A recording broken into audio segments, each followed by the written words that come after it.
kita nak berkongsi tentang topik masalah pedih ulu hati. Dan bersama kita di studio cukup istimewa kerana kita bersama dengan Dr. Dennis Koh, pakar gastroenterologi daripada Hospital Tonsel. Apa khabar, Doktor? Thank you. Baik. Thank you very much. Okey, Doktor, sebelum kita mulakan perbincangan kita pada hari ini, apa kata kita saksikan dahulu laporan yang sempat disediakan oleh rakan wartawan kami, Syifa. Silakan.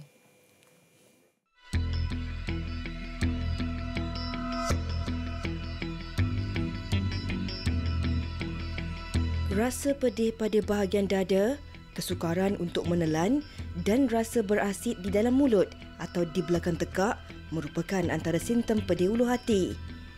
Pedih ulu hati ialah masalah yang kerap berlaku dalam masyarakat. Ia terjadi apabila asid dari perut naik ke dalam esofagus. Rasa sakit terjadi apabila injap yang terletak di antara perut dan esofagus lemah atau tidak boleh menutup dengan sempurna. Keadaan ini dikenali sebagai gastroesophagus reflux disease atau GERD. Terdapat satu kes di mana seorang lelaki telah disahkan mengalami penyakit ini akibat terlalu obses dengan makanan pedas. Pedih ulu hati boleh terjadi disebabkan oleh faktor pemakanan dan gaya hidup. Selain itu, stres turut dikaitkan sebagai faktor penyebab yang mengakibatkan pedih ulu hati. Persoalannya, apakah cara terbaik untuk mencegah pedih ulu hati? Adakah pesakit berisiko mengalami masalah kesihatan lain? Itu antara sedikit sebanyak perkongsian mengenai topik kita hari ini, pedih ulu hati. Dan mungkin doktor boleh kongsikan untuk permulaannya, apa sebenarnya yang dikaitkan dengan pedih ulu hati ini? Pedih ulu hati is a symptom yang diadu oleh patient. So it's typically like heartburn, what we say in English, as a feeling of like sakit di dada, okay, yang burning, membakar, rasa panas. That's a typical symptom, that's a classical symptom, but not everyone has these kind of symptoms. Okay. Kadang-kala dia boleh mengadu like kembung, lepas makan rasa kembung, terlalu banyak sendawa, and then ada pula yang mengadu like sakit tekak and batuk, especially in the malam. Dan ada juga yang mengadu rasa masam dalam mulut. Sebenarnya asid yang dari perut dia naik ke mulut. Okay. So these are all the symptoms. But the most common symptom is sakit ulu hati, ulu hati. Pedih dekat sini itulah kan yang kadang-kadang sakit-sakit kalau dia datang macam tu. Okey, itu antara simptom-simptom yang dikongsikan oleh doktor. Tetapi mungkin ramai juga dalam kalangan penonton-penonton kita tak berapa nak faham, doktor.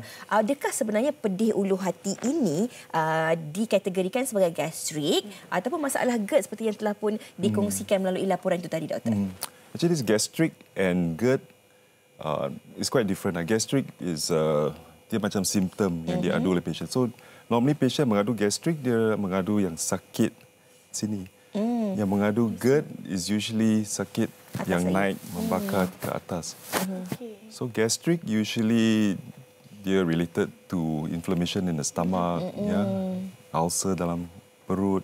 Whereas GERD ini is related to the acid yang naik ke atas yang menyebabkan peradangan di esophagus. Okey, tapi kalau kita bercakap mengenai pedih ulu hati ini adalah permulaannya disebabkan makanan kita ke, kita punya cara hidup kita ke, atau bagaimana permulaan bila kita mendapat pedih ulu hati itu? Actually, it's a combination of factor like what the report tadi. So it's a food, and then the lifestyle, and then also stress. Stress actually plays a very big role. Okay. Makanan macam makanan yang berlemak, spicy food, coffee, pedas, chocolate, yes, pedas. And then, of course, merokok, alcohol. All this makes the reflux worse. Okey, maksudnya faktor pemakanan itu juga memang sememangnya memainkan peranan penting lah. Actually, peranannya sangat penting. Okey, doktor, bila kita cakap tentang faktor pemakanan, faktor gaya hidup dan juga faktor persekitaran, ini kita nak kaitkan dengan individu-individu tertentu. Kalau kita cakap tentang faktor pemakanan persekitaran ni, adakah masalah pedih ulu hati ini boleh dialami oleh semua peringkat umur ataupun memang hanya akan menyerang daripada remaja sampai ke dewasa ke, ataupun turut boleh menyerang kanak-kanak? Okey. So kebanyakan dia kes-kes berlaku dalam kalangan dewasa. Any age, dari maybe from teenager onwards up to even adult yang tua. Kanak-kanak pun mengalami tetapi kurang. Ya, kurang. Not so common. But when kanak-kanak dia dapat reflux, normally they have like susah untuk feeding, and then throwing up, muntah lepas makan.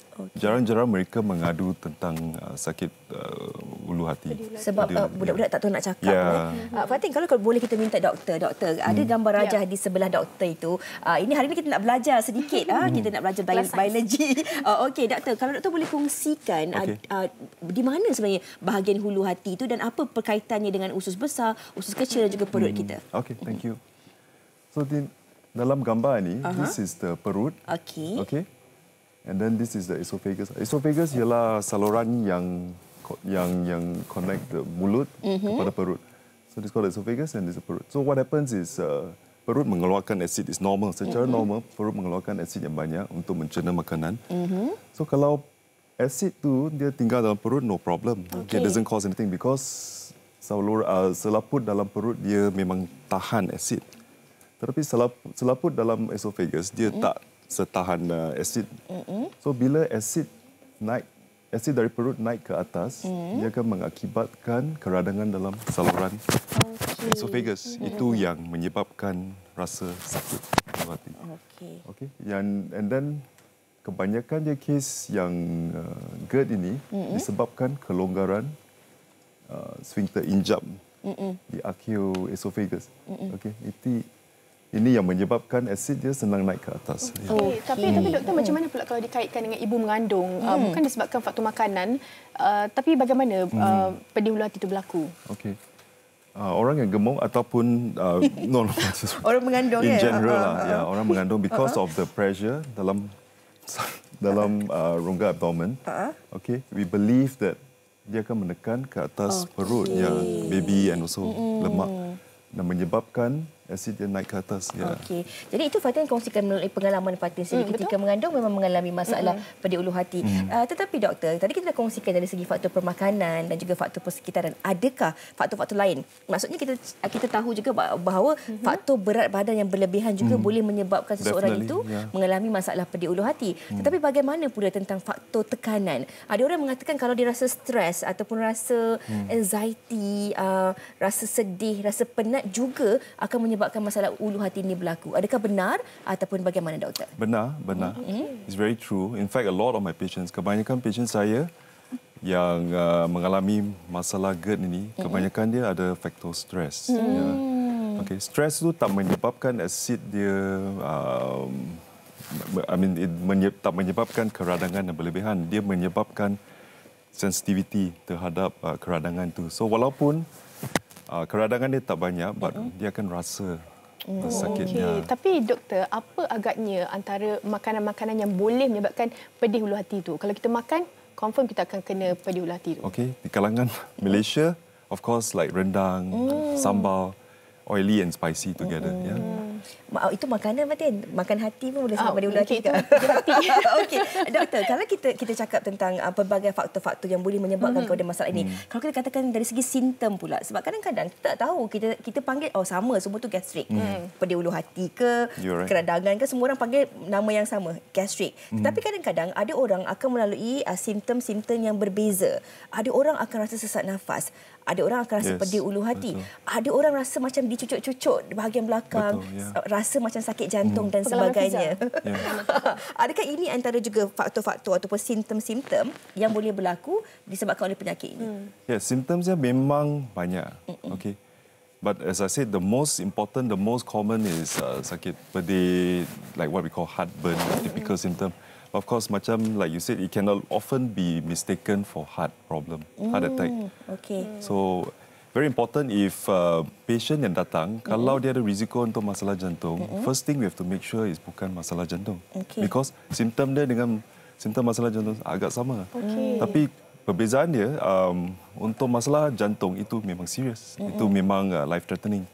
But whereas for GERD, it's not so life-threatening. So first thing we have to make sure is bukan masalah jantung. Boleh dirawat, Fatin. Boleh dirawat. Tapi kalau nak dirawat tu doktor, dari tindakan awal kita, apa agaknya ubat-ubatan ataupun rawatan yang boleh kita sediakan di rumah?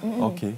First, if it's not so severe, kalau tak teruk sangat, boleh cuba macam mengelak daripada makanan seperti makanan pedas, oily food, coklat, kopi. Of course, if merokok, stop merokok. And then orang yang minum alkohol, kurangkan.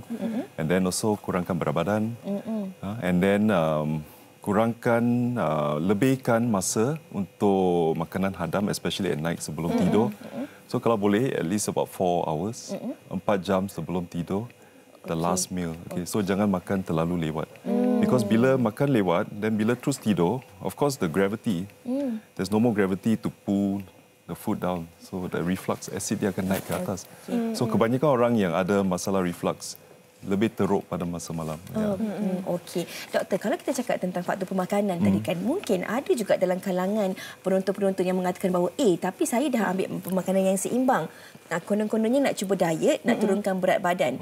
Adakah faktor diet yang tak menentu ini juga dengan faktor kadang-kadang ada orang diet dia tak makan. Diet yang seimbang kita kena ambil suku-suku separuh. Makan sekurang-kurangnya 5 kali sehari, 3 main meal dan juga snack di antara waktu-waktu tersebut. Tapi kadang-kadang ramai orang yang diet dibuat macam-macam jenis diet. Sampai kadang-kadang ini juga antara faktor yang boleh menyebabkan kepada masalah GERD yang teruk, doktor. Okay. Depending on what kind of diet yang is practiced lah. Okay. So if you diet untuk 1 hari and then one day you only eat 1 meal, and if that meal yang you eat, that you take is heavy and penuh dengan lemak, like you just the whole day tak makan, then last bila makan nak makan terlalu banyak, that yang menyebabkan GERD. Bukan sebab diet, bukan sebab you puasa, GERD berlaku. It's the other way around. Bila you mula makan balik, that's when masalah berlaku. Because normally if you diet the whole day, then bila you mula makan, you akan makan terlalu banyak. Betul, perut kosong kan? Makan makanan yang berlemak, all these things. Macam mana dengan air detox pula? Kalau kita tahu air detox mengandungi limau, lemon yang penuh dengan asid. Bagaimana, doktor? I think it's not good to take anything that is too acidic lah, because that adds, menambah lagi keasidan asid dalam perut. So normally also I forgot to mention makanan yang masam, citrus, kurangkan cuka dan jeruk dan sebagainya. Kalau boleh kurangkan. Sebelum kita nak pergi kepada soalan oleh rakan kita di Facebook, doktor, kalau boleh doktor kongsikan juga kepada penonton-penonton kita. Macam tadi doktor katakan puasa tu tak salah, tapi bagaimana kita ambil makan. Sebab kadang-kadang sekarang ni ramai juga dalam kalangan penonton-penonton ini yang mengamalkan intermittent fasting dan sebagainya untuk mengekalkan berat badan dan sebagainya. Jadi antara langkah terbaik, dah puasa 1 hari, bagaimana kita nak mulakan makanan kita tu sekurang-kurangnya dengan makanan yang bagaimana, doktor? Okay, so if you puasa 1 hari and then makan, try not to makan terlalu banyak at one go. Make sure bukan makanan yang seperti yang saya beritahu, berminyak, like a lot of coffee. Kita mulakan dengan buah dahulu ke macam mana? Buah is fine. Anything that's not sour or oily or spicy, that's okay. Kemudian baru kita ambil makanan yang berat. Yes, but not too heavy, Okey, kita nak terus utarakan soalan daripada penonton di Facebook. Saya sekarang ni mengalami pedih ulu hati. Ubat apa yang perlu saya ambil dan perlukah saya menjalani pemeriksaan? Okay. Bagaimana, doktor? Good question. If sudah cuba mengelak daripada makanan yang saya beritahu and then kurangkan berat badan, and then if smoking, then stop smoking. Then if masih berlanjutan, then the first thing that you can get tanpa visiting the doctor is Gaviscon, things like MMT, yang ubat kapur, like what you said. That will help. And you can get it from the pharmacist tanpa prescription. So you can try that first lah. You can even get it from like 7-Eleven or anywhere. Kalau tak boleh, doktor, dah cuba dah makan ubat kapur tu. Ubat kapur tu tak sedap, doktor. Itu kena makan pula tu. Dah makan rasa macam nak muntah. Dah makan banyak-banyak kali tak boleh. Tetap ada masalah pada ulu hati, tetap rasa mual, nak muntah dan sebagainya. Apa langkah seterusnya yang perlu dilakukan? I think if yang ubat kapur itu tak berkesan, then the next step would be to jumpa the doctor. Okay, and then the doctor, of course, ada ubat-ubat lain yang lebih kuat yang boleh dicuba. Okay. Then for the soalan tentang bila nak buat investigation lain, seperti skop ataupun ujian darah. Okay, so there are few alarm signs. If katakan umur lebih dari 45 tahun and then simptom ni baru mula, that's a sign that is something that we need to investigate further. Ataupun muntah berdarah, ataupun susah telan, macam makanan stuck sana, ataupun buang air besar hitam, itu maksudnya ada kemungkinan ada pendarahan dalam saluran makanan. Okey. So mungkin menunjukkan GERD yang serius sikit, ya. Ataupun kurang berat badan. Ya, all these are serious symptoms yang perlu Doktor, investigate. ini mungkin juga ramai dalam kalangan penonton kita nak tahu sebab kebiasaannya kita rasa tak ada masalah ni, doktor dah terangkan GERD, gastrik, pedih ulu hati itu biasa mungkin. Tetapi kalaulah masalah ini berlanjutan dan sebagainya, adakah juga ia boleh menjadi simptom awal ataupun punca awal kepada masalah-masalah yang lebih serius seperti kanser usus dan sebagainya, doktor? Okay, normally GERD ini dia tak menjadi apa-apa dia tak mengakibatkan apa-apa masalah yang serius. But dalam small peratus penyakit yang rendah, mungkin ada simptom, mungkin ada komplikasi seperti cancer, but that's very, very rare. Okay. Maybe less than 1%, definitely. Okey, kita ada satu lagi soalan dari penonton. Doktor boleh tak jelaskan apa itu Barrett's esophagus? Apakah ia berpunca dari GERD? Yeah, okay, very good question. So Barrett's esophagus is condition di mana asid dalam perut dia naik ke atas dan menyebabkan keradangan dalam esophagus. Dan kalau dia dibiarkan berlanjutan, selaput esophagus ini yang biasanya akan diganti oleh selaput daripada usus, tapi dia bukan datang dari usus, tapi bila tengok bawah mikroskop, dia seakan-akan selaput daripada usus. It's called intestinal metaplasia. Itu yang dipanggil GERD, Barrett's esophagus. Barrett's esophagus ini penting kerana dia adalah satu daripada petanda ada kemungkinan menjadi kanser esophagus. So it's a first step towards esophageal cancer. Okey, kalau ada simptom-simptom macam tu, cepat-cepat pergi mendapatkan rawatan, doktor. Barrett's esophagus hanya boleh didiagnose semasa kita buat skop, and then kita ambil sikit tisu daripada esophagus ni, tengok bawah mikroskop, and then pakar patologi akan beritahu it's Barrett's esophagus. Okay, so orang yang ada Barrett's esophagus, dia perlu really mengawal makanan and also perlu makan ubat untuk jangka panjang. At least berbulan-bulan atau bertahun-tahun. Dan saya harap jawapan daripada doktor itu menjawab persoalan daripada penonton kita itu tadi. Dan kalau ada lagi sebarang soalan yang ingin diajukan kepada doktor, anda dialu-alukan untuk terus tanyakan soalan di Facebook kami WHI TV3. Ada satu lagi soalan daripada penonton kita. Daripada Wani Nazrin. Doktor, pedih hulu hati ini adakah akan menyumbang kepada GERD dan adakah GERD juga penyumbang kepada anxiety? Okay. So pedih ulu hati dengan GERD, I think it's the same thing. The pedih ulu hati is a symptom, GERD is the disease lah. So penyakit dia. So it should be the same thing. And then stress, is it? Anxiety. Yeah. So anxiety and sakit ulu hati ni is very closely related. So a lot of people with stress or anxiety, dia mengadu rasa macam GERD. Okay. And also it worsens, orang yang ada stress, of course gets a worse kind of symptom, reflux. So it's very closely related. Okey, kalau kita melihat kepada semua simptom-simptom dan juga kebarangkalian untuk mereka mendapat pedih ulu hati ini, sekiranya semua telah pun dilakukan cara pemakanan, kesihatan mereka dan juga lifestyle mereka, adakah possibility untuk hilang terus pedih ulu hati itu boleh berlaku, doktor?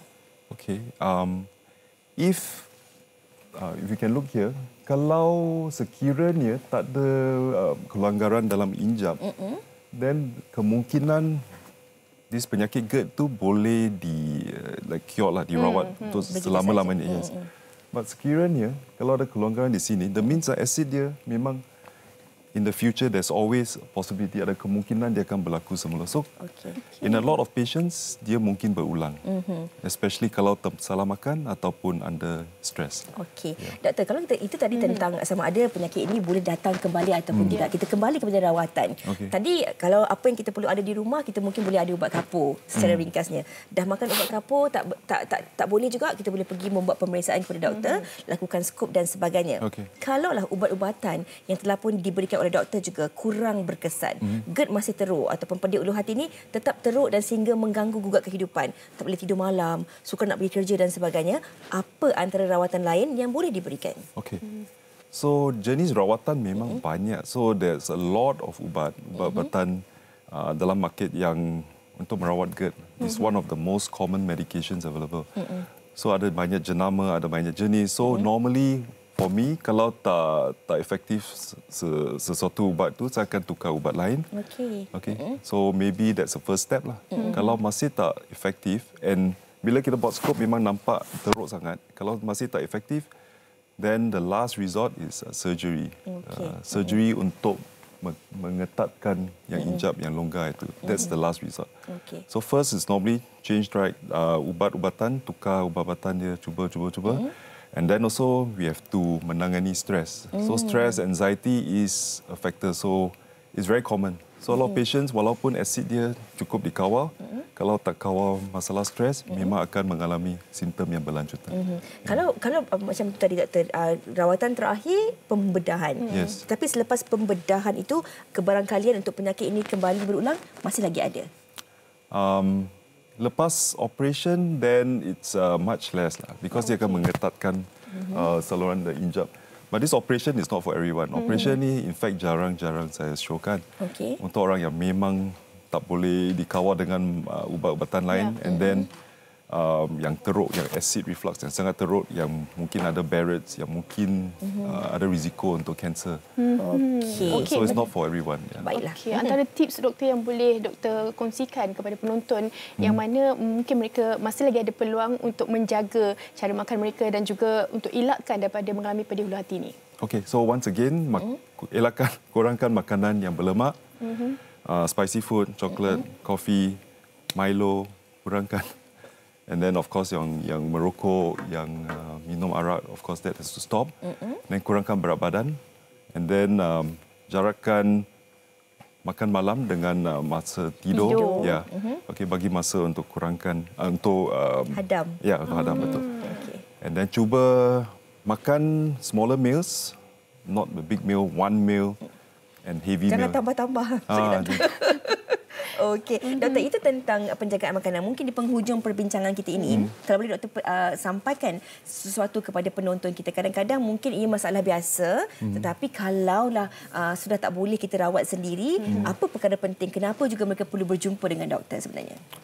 Okey, kalau tak dikawal dengan pemakanan dan ubat kapur, then you need of course to see a doctor for ubat-ubatan yang lebih kuat lah. Okay, then also kalau ada alarm symptoms macam pendarahan ataupun susah nak telan ataupun simptom yang berlanjutan lebih daripada 1 bulan yang tak respon kepada ubat-ubatan biasa, then we probably need to do a scope lah. Scope itu untuk memastikan tak ada masalah yang lebih serius seperti Barrett's ataupun ketumbuhan ataupun stricture macam scarring dalam luka. Ya, luka yang teruk.